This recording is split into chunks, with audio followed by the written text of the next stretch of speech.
Fala, gente. Aula hoje iniciando um pouquinho diferente, vou dividir ela em pedacinhos. A primeira aula vai ser sobre velocidade média e sobre fundamentos da cinemática, beleza? Então vamos lá, falar primeiro de sistema de referências, que é quando eu tenho um sistema de coordenadas para poder orientar a trajetória do meu móvel em um local. Por exemplo, quando você quer se localizar em uma estrada, você tem alguns pontos, né, que estão aqui nessa nossa linha pontilhada, que vão estar marcando, vão ser reais marcos, né, nessa estrada, que vão estar escritos ali, basicamente assim, plaquinhas, né, com quilometragem e tal. Essas plaquinhas vão mostrar para vocês algumas algumas posições que são locais ocupados por os nossos corpos dentro dessa trajetória. Então se liga nessa minha bolinha aqui, que ela tem alguns lugares que ela pode ocupar nesse meu eixo X. Esse meu eixo X vai indicar uma posição inicial, que é onde essa bolinha está, beleza? É o lugar que ela inicialmente ocupa, no instante de tempo t igual a zero. Então, naquele instante, ela está ali, parada, e ocupa aquele lugar no espaço. Agora, se eu movimentar essa minha bolinha, quer dizer, se eu alterar a posição dela, indo para uma posição final x0, depois de um intervalo de tempo, né, eu consigo localizar essa minha bolinha através do meu sistema de coordenadas. Esse sistema de coordenadas é o que vai mostrar para você que a bolinha ocupava um lugar no espaço anteriormente e agora ele vai ocupar um lugar no espaço posteriormente. A gente também costuma identificar essa posição, né, quando a gente fala disso linearmente, como posição final, posição inicial, S0, e posição final, o S.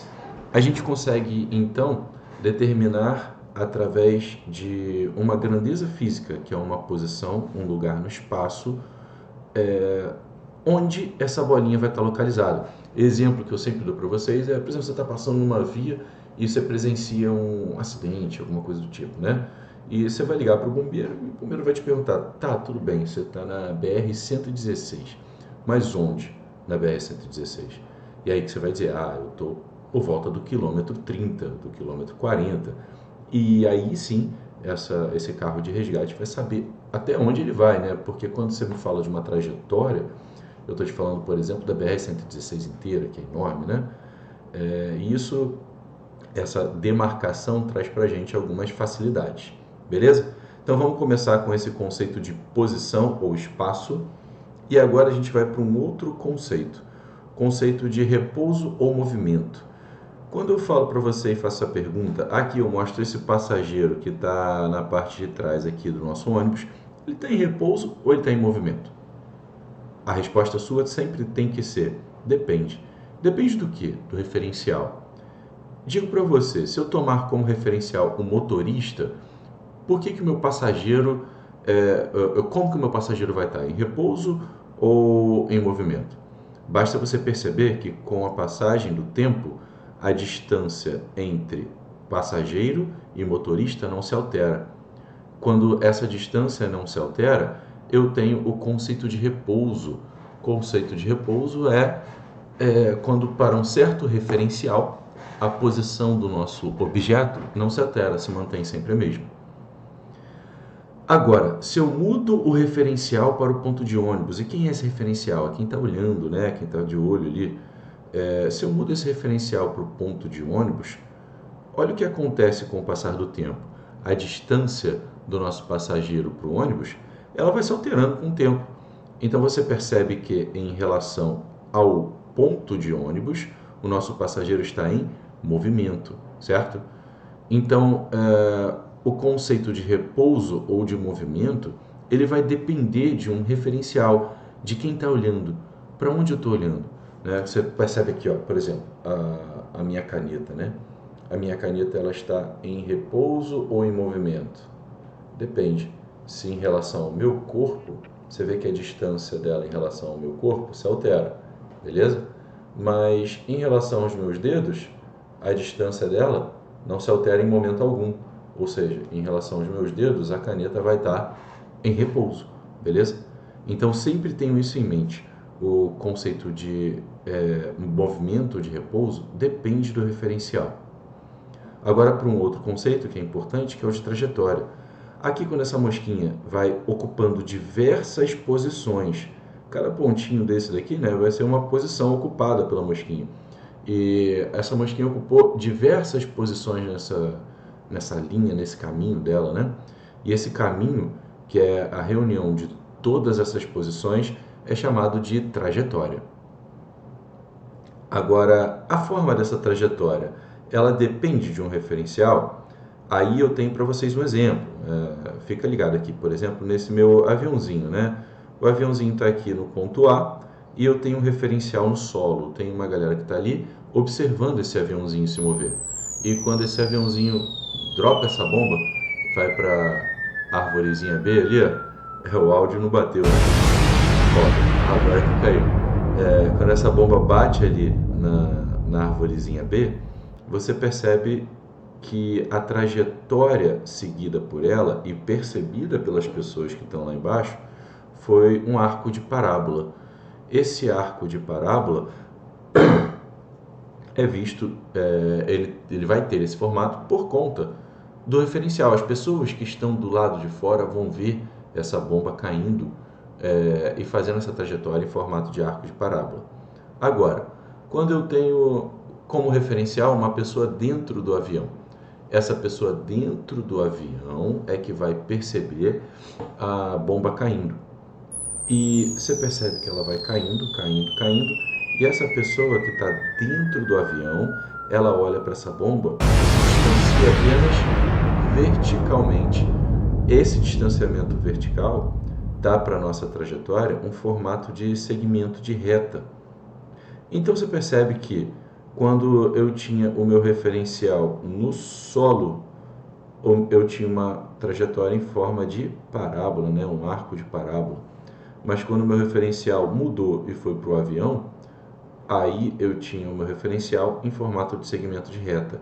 O que me diz que a forma da trajetória depende do referencial sempre, beleza? Um outro conceito, né, agora já juntando, na verdade, conceitos que a gente já conversou, que é o de posição, que é esse Szinho aqui, posição final, posição inicial. E agora eu trago esse delta, que esse delta aqui vai ser variação.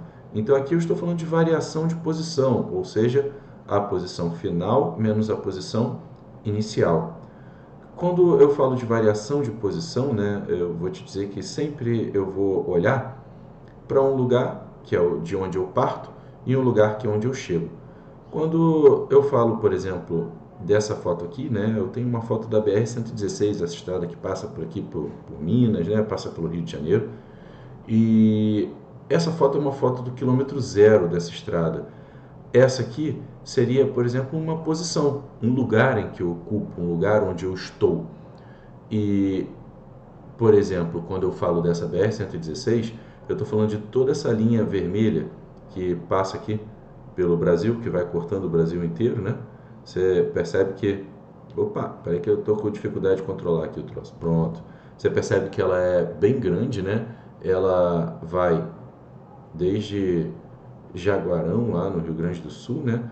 Até Fortaleza, percorrendo um tanto de quilômetros bem grande. E esse zero, né, a gente chama esse zero de origem dos espaços. Então, digamos que essa minha origem dos espaços esteja em Fortaleza, beleza? E eu vou sair de Fortaleza e vou dar um rolê. Vou chegar até o quilômetro 400 dessa estrada. Então, a minha posição final foi de 400 quilômetros e a minha posição inicial de quilômetros foi o quilômetro zero. Isso diz que eu tenho um deslocamento de 400 quilômetros, beleza? Um deslocamento, ou melhor dizendo, uma variação de posição de 400 quilômetros. Agora, se eu fizer isso no sentido contrário, ao invés de sair do zero e ir para o 400, eu sair do 400 e vir para o zero. Eu vou ter uma troca entre minhas posições final e inicial, o que vai me dar agora uma variação de posição negativa, né? menos 400, isso indica que nessa minha trajetória, que antes eu saía da posição 0 e ia até a posição 400, né, eu tinha aqui um ΔS positivo quando fazia isso, agora eu tenho um ΔS que vai ser diferente, né? Eu tenho um ΔS negativo, já que ele aponta para o sentido negativo da minha trajetória. Esse é o sentido negativo e aqui é o meu sentido positivo. Então você percebe que quando eu estou indo para onde os espaços aumentam, o meu ΔS vai ser também positivo. E quando eu vou para o sentido onde as posições diminuem, eu tenho um ΔS também negativo, beleza? E vamos levar isso para frente para poder falar da nossa velocidade escalar média, né, que é bastante importante para a gente. Essa velocidade média, que é a média das nossas velocidades, ela vai ser a razão, né, a divisão entre o espaço percorrido, o ΔS, e o tempo que isso demorou para acontecer. Então, sempre que você tiver essa velocidade média, você vai ter que determinar a razão entre o ΔS e o tempo que demorou para isso daí acontecer. Você tem duas unidades para velocidade, né? Uma unidade que é que é do sistema internacional, os metros por segundo, e uma unidade mais usual, que são os quilômetros por hora. A gente precisa fazer uma conversão entre eles e tem um jeitinho de gravar que é bacana. Se liga. Quem é menor? 1 metro ou 1 quilômetro?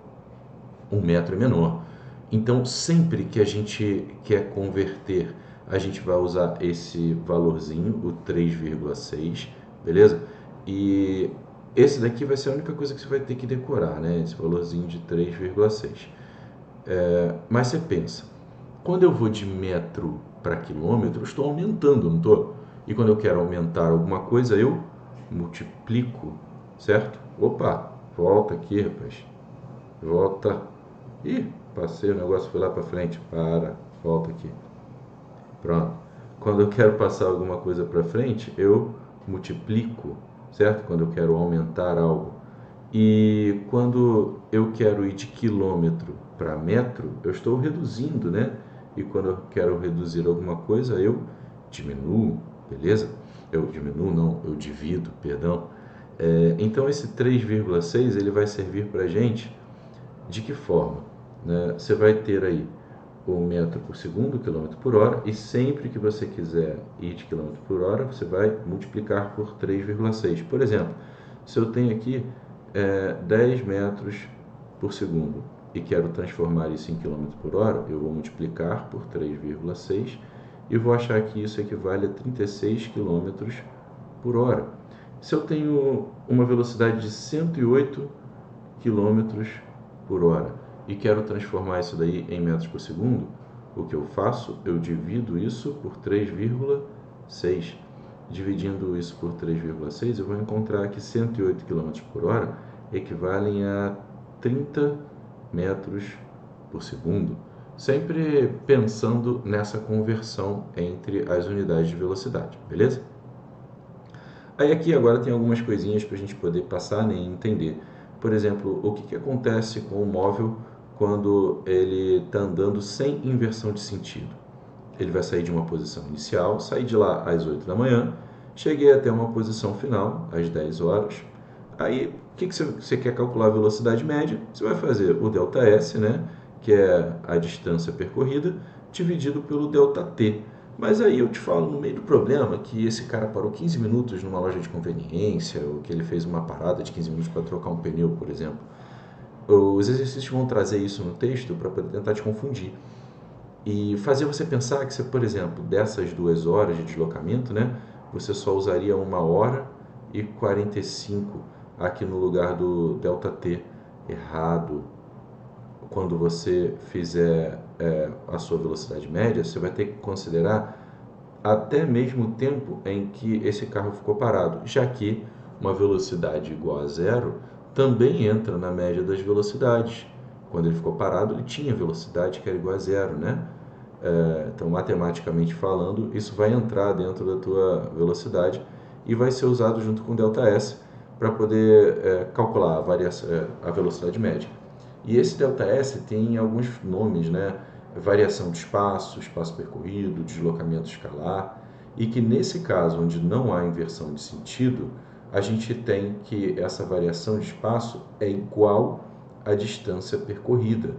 Nesse caso, o módulo do ΔS é igual à distância percorrida. Aqui tem um velocímetro, né, que eu apresento sempre para vocês que vocês saibam quais são os componentes dele, porque alguns exercícios cobram isso, né? Esse daqui é o nosso odômetro, que marca a quilometragem do carro desde quando ele foi comprado, por exemplo, né? Então, isso daí está marcando, sempre está marcando. E eu tenho esse odômetro parcial, que você consegue zerar esse odômetro parcial para que você possa marcar, por exemplo, a distância de uma viagem. Então, não se confunda quando o exercício falar de odômetro apenas, ele está falando de um marcador de quilometragem que vem desde quando o carro começou a andar. E o odômetro parcial é um odômetro que marca somente a viagem que você ajustar ele, né? Você consegue zerar esse odômetro. Então, eles vão medir a distância percorrida. Essa distância percorrida vai ser medida pelo odômetro. É o tanto que o carro conseguiu andar, o tanto que o carro se deslocou. Ela não mede um ΔS, né? O ΔS é uma grandeza calculada. Você precisa calcular esse ΔS para poder conseguir determinar a tua velocidade média, beleza? E é aí que a gente vai entrar agora, usar essa velocidade média, por exemplo, para poder fazer um exercíciozinho. Se liga aqui comigo, tenta dar um pause e resolver esse exercício antes, e depois você olha para a correção. Então vamos lá, já deu tempo de dar o pause. O motorista faz uma viagem de carro por uma rodovia cuja velocidade máxima permitida é de 110 km por hora. Durante a viagem, o motorista repara que o velocímetro de seu carro está quebrado, o que impede que a velocidade do automóvel seja monitorada ao longo do percurso. Ao chegar a seu destino, o motorista percebe que levou 2 horas e meia para fazer a viagem. Sabendo que o caminho percorrido foi de 300 km e que a rodovia possui monitoramento de velocidade por toda a sua extensão, o motorista. Então, beleza, o que ele quer da gente é saber se esse cara vai tomar ou não uma multa, né? E qual foi a velocidade média dele. Cara, velocidade média a gente já sabe que é igual a ΔS sobre ΔT. O ΔS foi o espaço percorrido, que está aqui no nosso problema, ele já deu para gente. E o ΔT também, que é o intervalo de tempo que passa, né?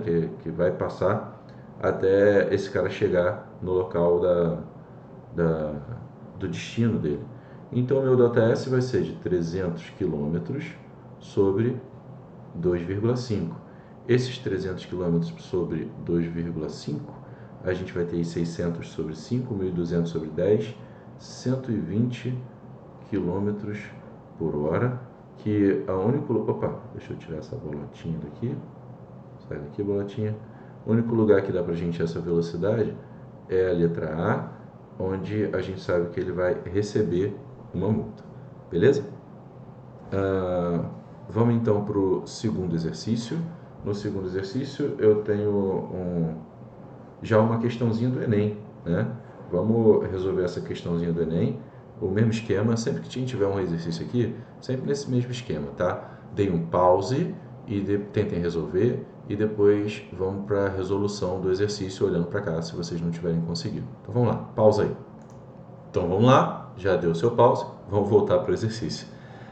No dia 14 de julho de 2015, a sonda espacial norte-americana New Horizons atingiu o ponto mais próximo que qualquer artefato humano esteve do planeta anão Plutão. Neste instante, a distância da sonda à Terra era de aproximadamente 5 bilhões de quilômetros. As primeiras imagens de Plutão não chegaram à Terra instantaneamente quando enviadas através de um sinal de rádio, pois a velocidade da luz é de 3 vezes 10 a oitava metros por segundo. No momento da máxima aproximação de Plutão, o valor mais próximo do tempo decorrido entre o envio de uma mensagem pela antena transmissora da sonda e sua recepção por uma antena receptora na Terra. Então vamos lá. Primeiro de tudo, vamos desenhar essa sonda, né? A gente tem uma sonda aqui. Tá aqui. Então, só para poder representar a minha sonda. E você tem a Terra a uma certa distância. Ele diz que a distância da sonda até a Terra foi de 5 bilhões de quilômetros. Sempre que falar desses bilhões aqui, você tem que lembrar que 1 bilhão vale 10 a nona, beleza? Ih, a tela sumiu. Espera aí, o que aconteceu? Pronto, a tela tinha sumido. Vamos voltar aqui. Acho que resolvi agora. Então vamos lá. Estava falando com vocês então da nossa sonda, né? Que tinha uma distância de... Eu não consigo nunca usar essa borracha. Eita, apagou tudo. Tá, tudo bem. Essa sonda estava a uma distância de 5 bilhões de quilômetros. Ela estava aqui, nossa sonda. E o nosso planeta Terra aqui, uma distância de 5 bilhões. E esses 5 bilhões a gente já vai colocar ele em notação científica, né? 5 vezes 10 a nona. Só que 5 vezes 10 a nona, ele está em quilômetros. Eu preciso desse cara aqui na mesma unidade da velocidade, que está em metros por segundo. Então, eu já vou transformar esses quilômetros em metros, colocando um 10 ao cubo, onde eu vou ter 5 vezes 10 elevado a 12 metros de distância, né? Então, esse ΔS aqui, ó, que é o ΔS percorrido pelo pulso, né? Na verdade, foi o sentido contrário, mas esse ΔS aqui é de 5 vezes 10 a 12 metros. E isso foi percorrido numa velocidade de 3 vezes 10 a oitava metros por segundo. Logo, é um movimento uniforme, né, onde funciona ΔS sobre ΔT. A velocidade de 3 vezes 10 a oitava metros por segundo é igual a um ΔS de 5 vezes 10 elevado a 12 metros por segundo sobre o meu intervalo de tempo, que é o que eu quero descobrir. Isso vai me dar, então, um intervalo de tempo que é igual a 5 vezes 10 elevado a 12 sobre 3 vezes 10 a oitava. 5 dividido por 3 vai dar 1,666, né? Isso é aproximadamente 1,7 vezes 10 elevado à quarta potência segundos. Então, a resposta é a nossa letra D de dado. Beleza? Pessoal, sobre velocidade média, a gente para aqui e a gente já tem alguns exercícios sobre isso na nossa apostila e também na lista de exercícios que eu já postei para vocês. Obrigado, valeu e daqui a pouco vamos para movimento uniforme e uniformemente variado.